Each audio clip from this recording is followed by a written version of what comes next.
Welcome back. Sorry I couldn't put out a video last week because I was very busy with some of my things. And like the title says, I'm going to talk about my favorite, yes I said it, my favorite Pixar movie ever, Soul. The reason why I liked this movie so much is because of its philosophical undertones. This movie is trying to make kids understand life as a whole and the point of life, and it has done beautifully. Not just beautifully, masterfully, I would say.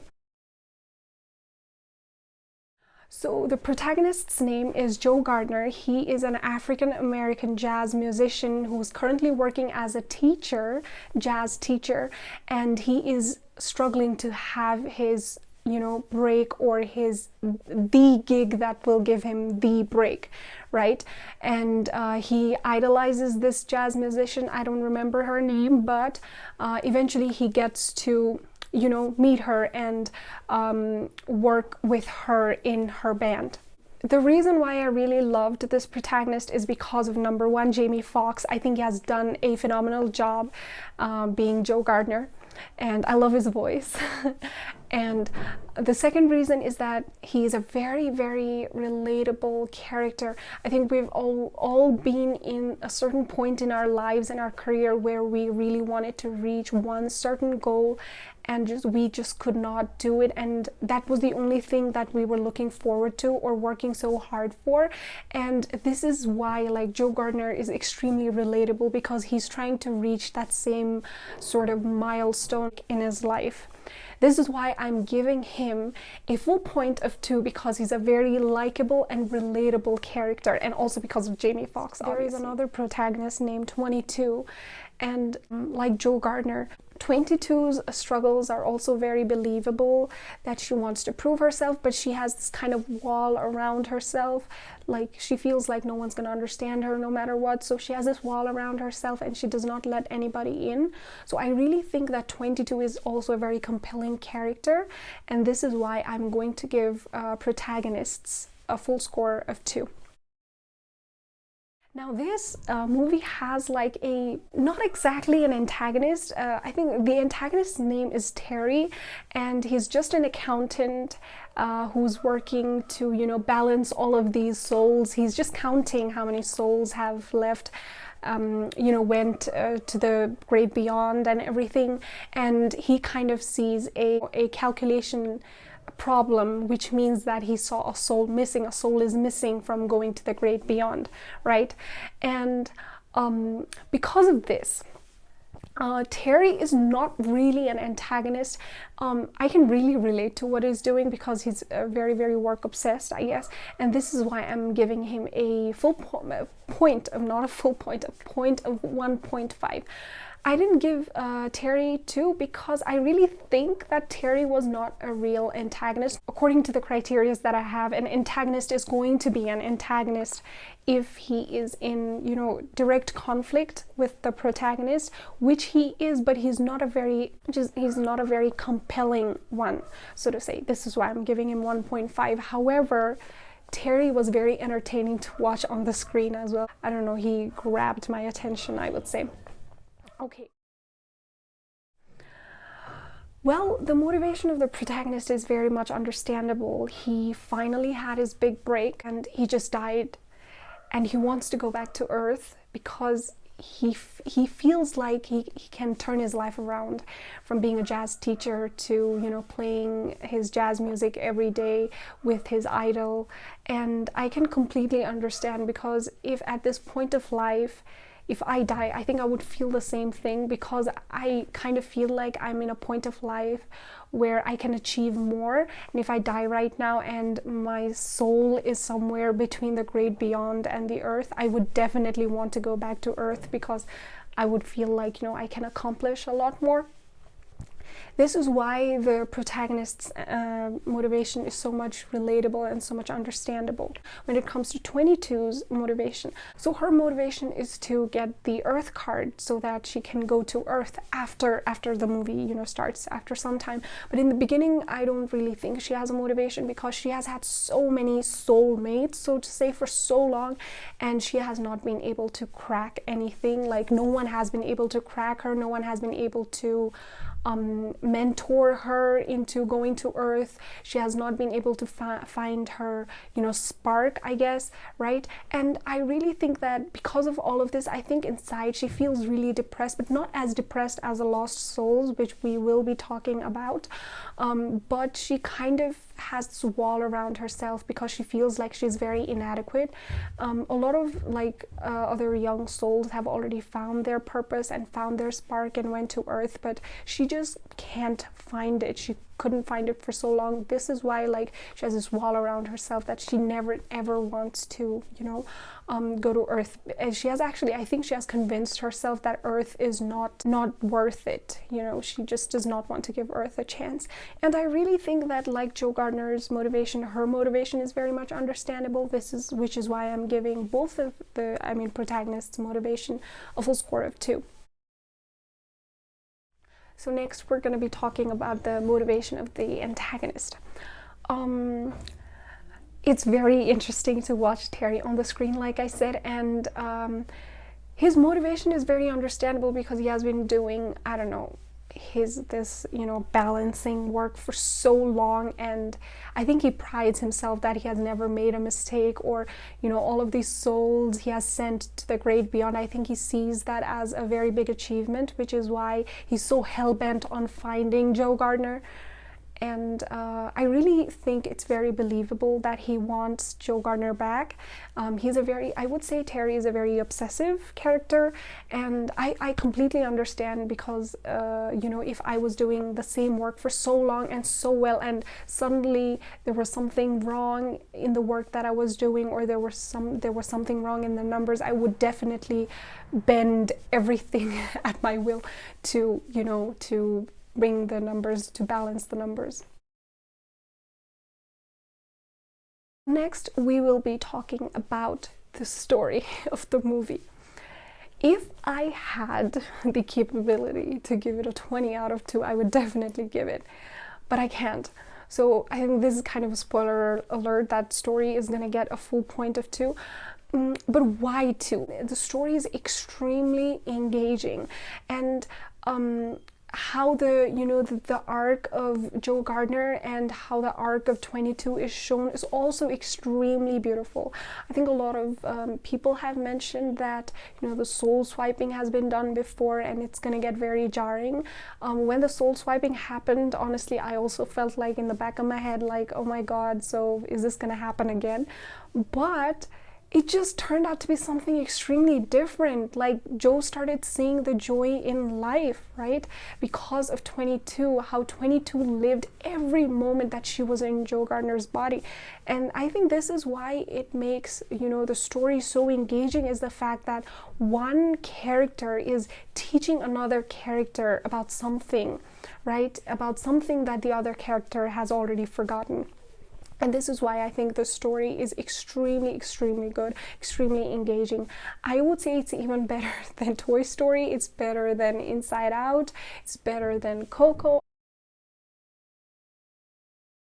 I don't have words for it. It's phenomenal how, like, the creators and the story writers of this movie came together to try and make kids understand, like, the purpose of life, which is a very profound question in itself, right? And which we adults even are trying to figure out. This is why I really think the idea that the movie delves into is so amazing.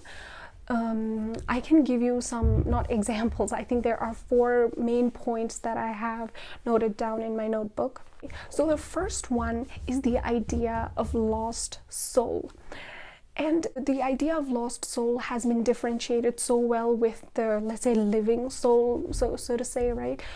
Lost soul is someone who has turned his life's spark or life's so-called purpose, I guess, it turns into an obsession, and this is how a person becomes a lost soul. So it's showed really well in this particular scene where, you know, a person is just searching for something, or his child or someone. He has like a metal detector or something, and I think that person is saying like, where is he? I'm gonna find him, I'm gonna find him. And then he comes to the ground and then he turns into a lost soul, which is like mind-blowing how well it's done.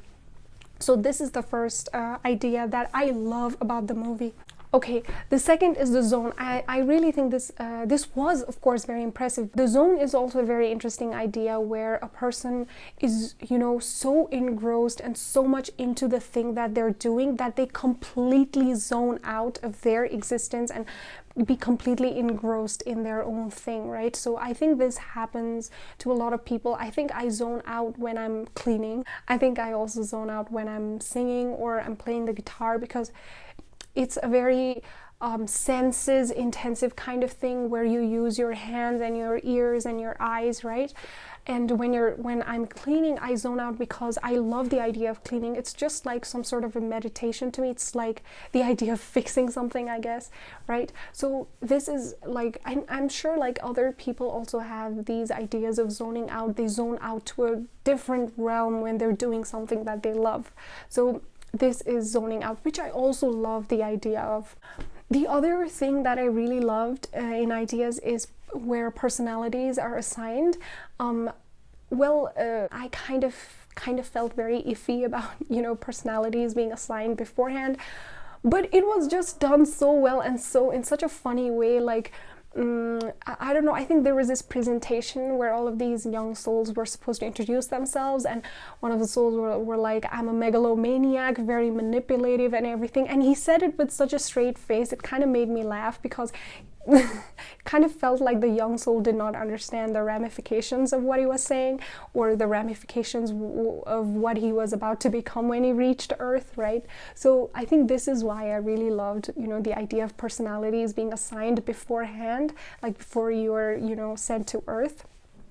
And everybody's not just like tiny personalities, even like as a whole personality, like introverted, extroverted, and other things are also, you know, done so well. And it's it was very funny and very interesting to watch. Now the final idea that I absolutely fell in love with was the idea of your life's spark not being your purpose. This was such a revelation, such a big thing, because, you know, the thing is, this movie kind of tricked me throughout the first half of the movie. I think first 3/4 of the movie, the movie tricked me into thinking that life's spark is also the purpose, which Joe Gardner was feeling as well. But when Jerry said that, you know, life's spark is not the purpose, I was just, this is why I'm saying like it was done so well, because the movie writers, I mean the movie makers, I guess, they're not trying to dictate what your purpose is.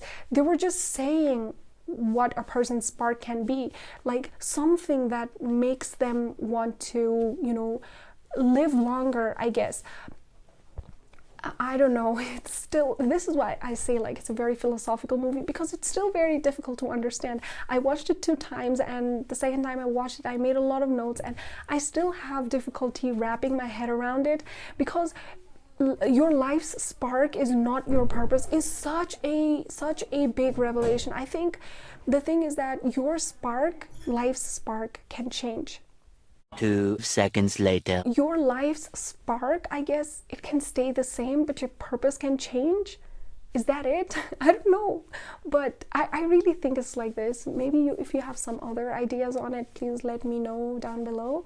But I really think that your spark kind of stays the same. I mean, it can change, or it can have like you know, expanded over time. For example, my spark would be to play the guitar, to clean, you know, kind of stuffs like that, but my life's purpose has changed over time. So when I was a child, I guess my life's purpose was just to have fun or just watch TV all day, but now my life's purpose is to be independent. So over time it might change. It might change one day when I get married or have kids. My life's purpose will change. So it's all subject to change, right? But it was such a profound idea, but I could be totally off on this, and please let me know down below if I was totally off on it.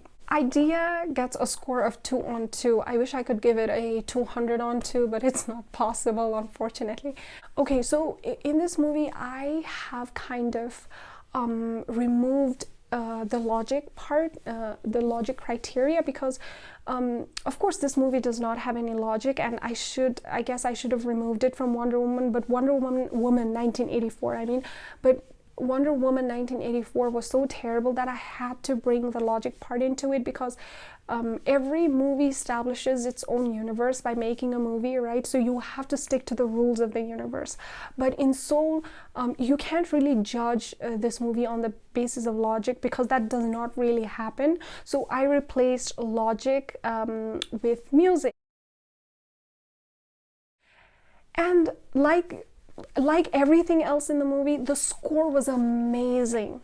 I especially love Terry's music. He's like ding, ding, ding, ding. I know it just sounds so stupid when I do it, but it's not ominous, but it's like some hints of, you know, being very ominous, I guess. And we can understand, like, we get a little bit scared that Terry is coming back to take Joe Gardner, right? But it does not happen. But the score is so good, it's done so well.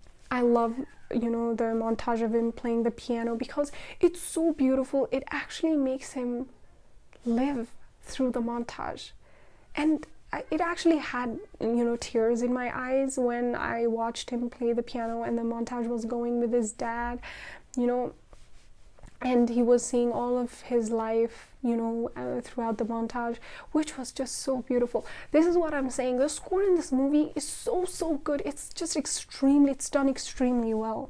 So 2 on 2. Not disappointed at all. The execution was perfect.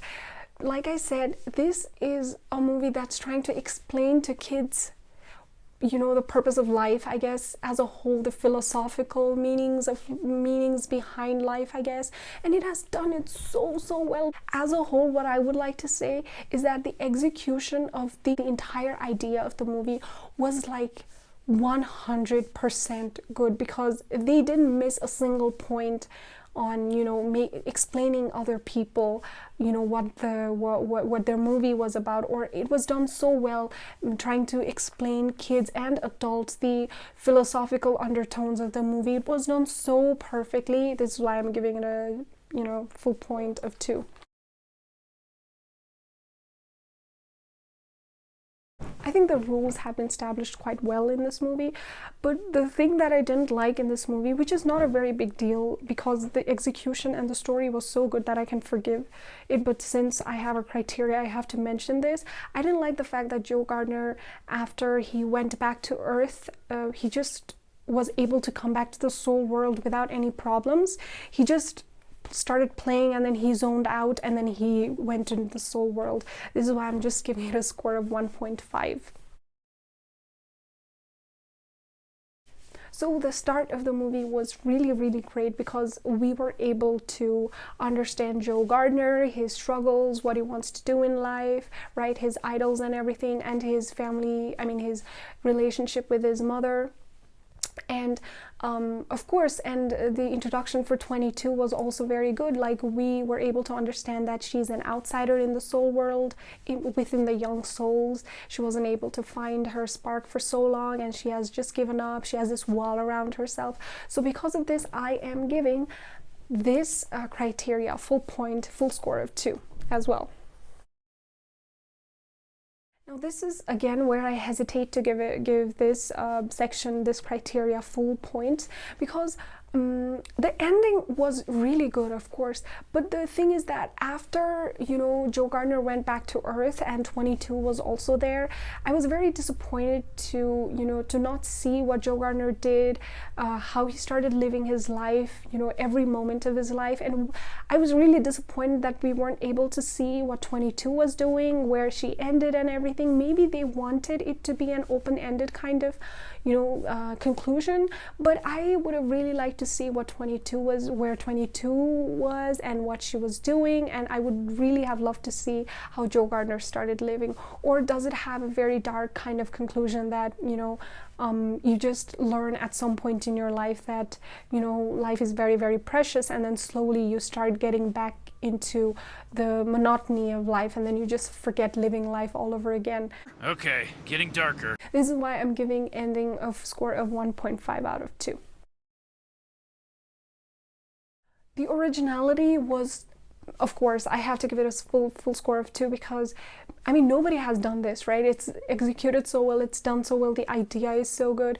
The idea of, you know, souls being sent from a soul world like great before to Earth, and then from the Earth to great beyond, and it's done so beautifully, so masterfully. I have to give it a full score of 2.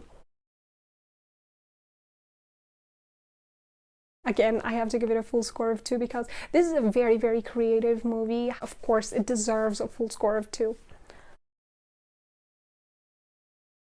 Again, now this is a very open-ended kind of, you know, open-ended kind of message that you can get, but I think the biggest message in this movie is the fact that your spark is not your purpose, because nobody knows their purpose. We know our sparks, but we tend to confuse our sparks with our purpose, which is why we get lost in life. I guess that is also one of the messages of the movie, because the movie really misled me into thinking that actually the spark of a person's life is actually the person's purpose, right? But this was done so well, the spark not being the purpose of life, and I guess the conclusion of the movie is that you need to find the purpose of your life on your own, which is just so beautiful.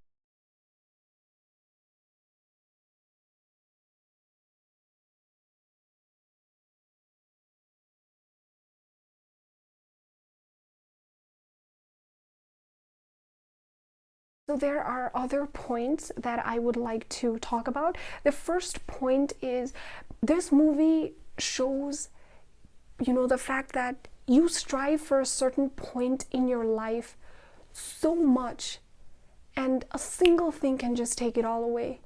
And it was done so well. Like Joe Gardner, he just dies after, you know, he gets so excited.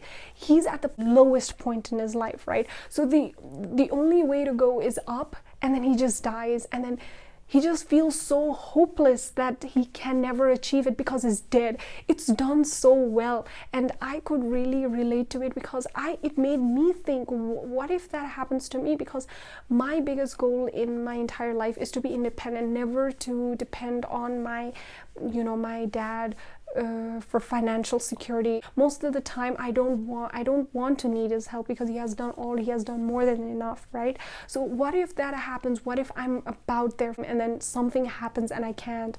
Maybe I have a disability or something and my life just crumbles down. What happens? So it's just such a profound philosophical movie that makes people think like life is so precious and you can't just throw it away, right? It made me think that. The other point is where 22 says you can't crush a soul here. That's what life on earth is for. That was really hilarious and, you know, somehow true at the same time. I guess also the message of the movie is also the fact that it's on you if you want to become happy or not. No matter how difficult the situations are, it depends on you if you want to be happy. Your happiness does not depend on other people. See, it's just making me think things because it's an open-ended kind of movie. It does not preach anything. The other thing was that, you know, when they found a lost soul and Moonwind says he's probably a hedge fund manager. That really made me laugh because he was in his computer doing things all day, and then I don't know, I think he gets crushed or something. I think he gets I think a ball is thrown to his face, and then suddenly he has this awakening of some sort, and then he just goes insane saying like, I'm alive. It's just so fucking good. The difference between being in the zone and, you know, a lost soul is an obsession, which is like, oh my god, this is so good because when you're in the zone you enjoy doing it, right? But when it's an obsession, you're like you repeatedly do the same thing over and over again, right? So this is why, the difference, that difference when it was mentioned, it just really blew me away. Oh, the other one is the fact that after Joe Gardner's soul leaves the cat comes back to life, but I thought the cat was supposed to be dead. This is what kind of iffed me a little bit, because the cat was supposed to die. I saw the cat's soul going back into the great beyond. Maybe the cat came back, I guess, but it's just a tiny plot hole that I am willing to overlook because the movie itself was so good. The other one is when Joe Gardner says, he does not feel good after doing the entire gig. His idol says, "What I want is the ocean." The ocean story where the small fish talks to the big fish and says, I often hear like fish talking about the ocean, where's the ocean? And then the big fish says, this is the ocean. And the small fish says, no, what we are in right now is water. I want the ocean. And she kind of likens, she kind of compares the small fish to Joe Gardner, where this is really true, because the more successful we get, right, we want a new thing, we want something more successful, right? For example, let's say you have been competing with this certain person for a long time, right? And then finally you're able to show him or her that you're better. And after that, you find another person who's even better than the other person that you were competing with. So the new person is your competitor. And this is why you become unhappy. You are always unhappy because you're always finding someone to compete with. This is what Joe Gardner was, doing, and what his idol was saying, that he wants the ocean. He's never happy, which is so true. Like, we forget to be happy in this monotony of life, which is pointed out so well in this movie. The other point is the question that I have is, how did her past change? Did her past change by living on the earth? Which I would really, really like to know. Or is it supposed to be an open-ended question, I guess? And the next one is, I loved the montage of Joe Gardner playing the piano after he comes back to earth. And the final thing that I have is he really, really learns to live through 22. I think this is kind of a, reminder to people that when we become adults, we just forget to live. But kids, they're living like through curiosity. They're like, what is this? What is that? And they're just so blown away by everything around them, which is actual living, because that character in Friends, Phoebe dates this one guy and he's just so excited about everything.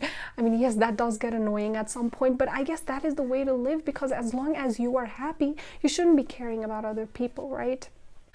I didn't like the fact that, the Jerrys were so lenient on Joe Gardner going back to Earth. Before they weren't, I guess. No, Terry wasn't. Terry was taken care of, but Jerrys were like, okay, fine, you can go back to Earth, which is a nice enough ending, but, a little, like I said, this movie is so good that I'm willing to, kind of look through kind of ignore the plot holes, completely overlook the plot holes. So thank you so much for watching. I hope to see you soon. I hope I won't be late the next time. Maybe I will be, who knows. I have something very important going on right now. It's very stressful. So I'll see you next week. 再见.